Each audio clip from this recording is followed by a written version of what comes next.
चक्षु उपरे पड़िଥାଏ। ଏହା ମୁଖ୍ୟତଃ ଚକ୍ଷୁରେ ଥିବା ସ୍ୱଚ୍ଛ ପଟଳ ଉପରେ ପଡ଼ିଥାଏ। ସ୍ୱଚ୍ଛ ପଟଳରୁ ତାହା ନେତ୍ର ପିତୁଳା ପାଖକୁ ଯାଇଥାଏ ଏବଂ ନେତ୍ର ପିତୁଳାରୁ ତାହା ପ୍ରତିଫଳିତ ହୋଇ ଚକ୍ଷୁ ଲେନ୍ସ ପାଖକୁ ଆସିଥାଏ।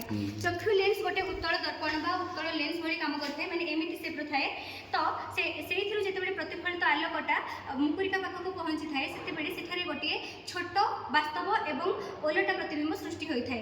ତାହାପରେ ସେଇ ମୁକୁରିକାରେ ବହୁତ ସାରା କୋଷ ଅଛି, ମୁଖ୍ୟତଃ ଦୁଇଟି କୋଷ ରଡ୍ସ ଆଉ କନ୍ସ। ସେମାନେ ଗୋଟେ ସିଗ୍ନାଲ ମାଧ୍ୟମରେ ଏମିତି ନେତ୍ର ସ୍ନାୟୁ ଦ୍ୱାରା ମସ୍ତିଷ୍କକୁ ପହଞ୍ଚାଇଥାନ୍ତି। ମସ୍ତିଷ୍କ ତାହାକୁ ବିଶ୍ଳେଷଣ କରି ସେଇ ବସ୍ତୁଟିକୁ ସେ ଆମକୁ ସିଧା ଭାବରେ ବୁଝାଇଥାଏ। ଆପଣ ଭାବୁଥିବେ ଏଇଟା ତ ସିଧା ଅଛି ଆଉ ଏଠି କ'ଣ ପାଇଁ ଓଲଟା ହେଲା।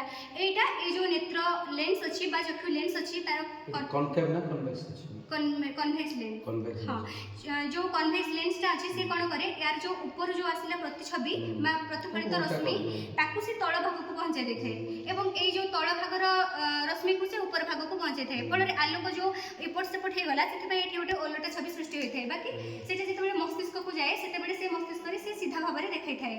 अच्छा ए जो उल्टा माने ए जो एडा की एठी गला उल्टा जोटा हला तर माने अपोजिट हला को जगह प्रोसेसिंग कर पहुंचे एज इट इज करबो। हां एठार उल्टा हला ए मुकुरिका रे उल्टा हला। मुकुरिका रे बहुत सारा कोष अछि सेथरो दुईटा मुख्य कोष अछि रॉड्स आ कॉन्स। से माने कोन करंती गोटे सिग्नल दियंती कि सिग्नल दियंती ताहा एमिति नेत्र स्नायु जो अछि सेटा मस्तिष्क को कनेक्ट हेकी थाए।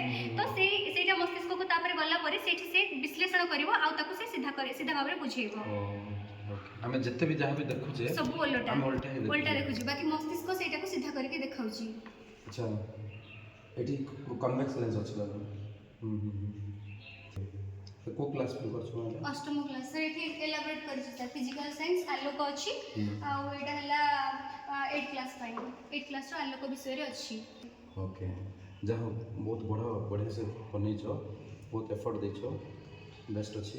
तुम गोटे काम करो तुम मोबाइल थी ना जेहेतु आम गोटे वर्किंग मॉडल करुचे माने एटा गोटे स्टार्टिंग मॉडल अछि ना माने देखुचे ता सहित तुम मोबाइल रे रखो तुम चार्ज नहीं होचे जदी रखथिले तार गोटे एनिमेशन भी तुम जोटा एक्सप्लेन करछो सेटा भी ठीक एनिमेशन माध्यम रे दुईटा को कनेक्ट करके लोक देखि पारबे बुझ पारबे सेकंड हाफ जदी कर पारबे बहुत हो हैला बहुत बढ़िया अछि एक्सीलेंट जाओ।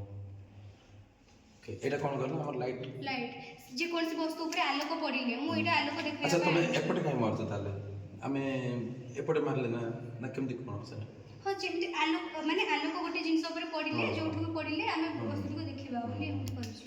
ओके ठीक अछि या बढ़िया। कितने दिन लगला मॉडल बनाने को? 2 दिन सर।